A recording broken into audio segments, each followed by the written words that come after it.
So the question, what's you laugh at, might be a representation of what 'tis you laugh at, because you've got what 'twas a few lines later on, and that's typical of white speech at that date. The morphology again is that of non-standard Southern English with question inversion. Cannot you tell me? You've got contracted modals will and shall to denote futurity, such as I'll tell you tomorrow, you'll be a good boy. You've got complex verb phrases to indicate aspect, such as we have done, and multiple negation, not tell nobody. The next example is a slave named Black Sam, and he's being cross-examined about the shooting of one of the company's dogs. This is from 1706. Sam, one of the Right Honourable Company's slaves, says that coming from Man and Horse, he met Mr. Nichol's son Edmund, who asked him where the dog named Porter was. I told him at home. No, sure, I heard Mr. Bagley shot him, for his son told me so at school. No, says I again, it's another dog.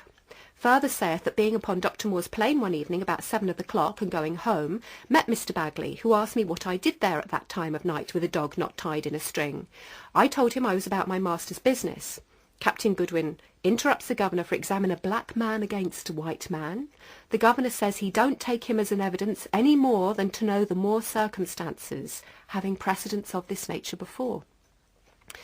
So here, Sam is represented as using non-Creole spoken English, including discourse marker sure, which interestingly enough, the OED doesn't list as a first attestation until 1803. That's in the sense of used to emphasise yes or no, and it's emphasising no in this case. He uses lack of verb concord, lack of standard English verb concord when he says I.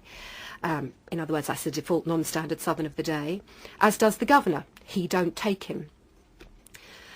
A little bit more of the non-standard 17th century English features, represented now as being spoken by the black slave Toby. This is from 1707.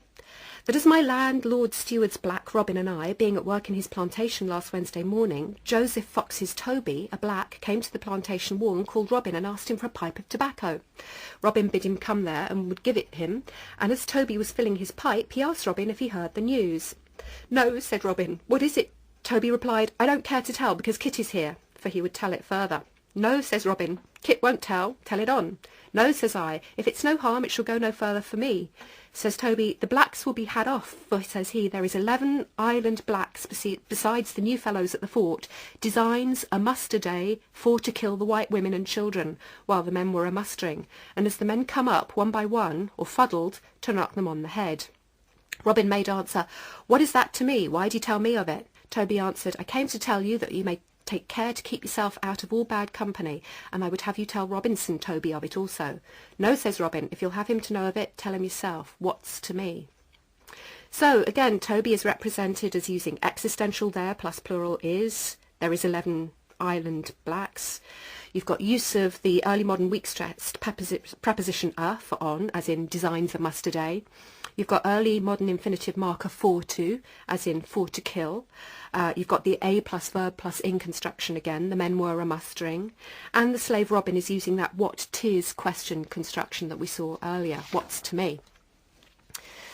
Now, I want to give you a word, this is in the context of non-standard Southern English, but it's a word that you get in quite a lot of pidgins and creoles. The word, well, nowadays we pronounce it sassy, written saucy. This is from 1706. Matthew Bassett, being sworn, saith that being in Sandy Bay, a-measuring some land, he heard Mr. Gargan ask a black wench of James Vessey's, named Jenny, why she pulled down his fences.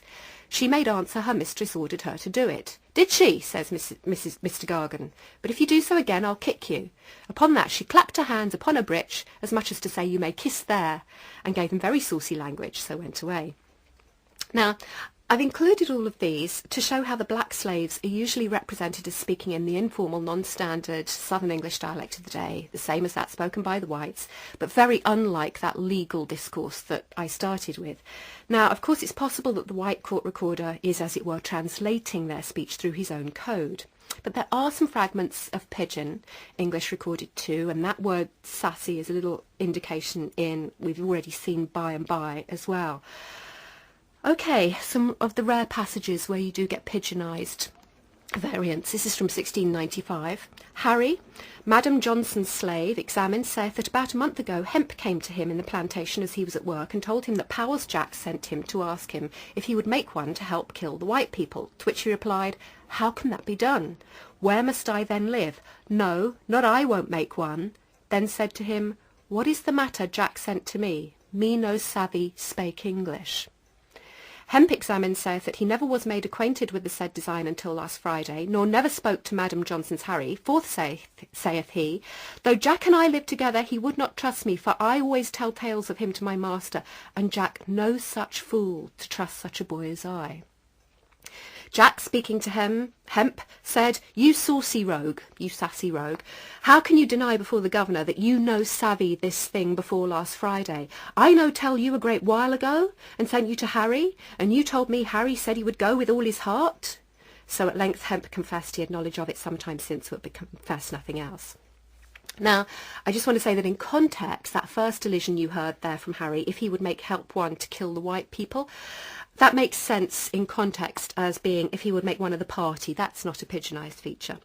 But the pigeon features in that example are the no negation, as in you no savvy, I no tell you, including that me no negation, me no savvy spake English. You've got those lexemes, savvy and sassy. You've got copular deletion, Jack no such fool. This is the first known attestation so far of the me no negation construction. According to Baker and Huber's table of the earliest attested pidgin English features, the St Helena consultations here contain the earliest known instance of me used in subject position in an English lexicon contact language, the earliest known instance of by and by in an English lexicon contact language, the earliest known instance of no good as a negative adjective in an English lexicon contact language, as you just heard in you have no good heart. Harry, Hemp and Jack are also reported as speaking the English of the day. Notice how all three were using modal verbs, for example. Now, it's possible that there was a greater amount of pidgin features underlying this and that the court recorder has standardised some of their testimony.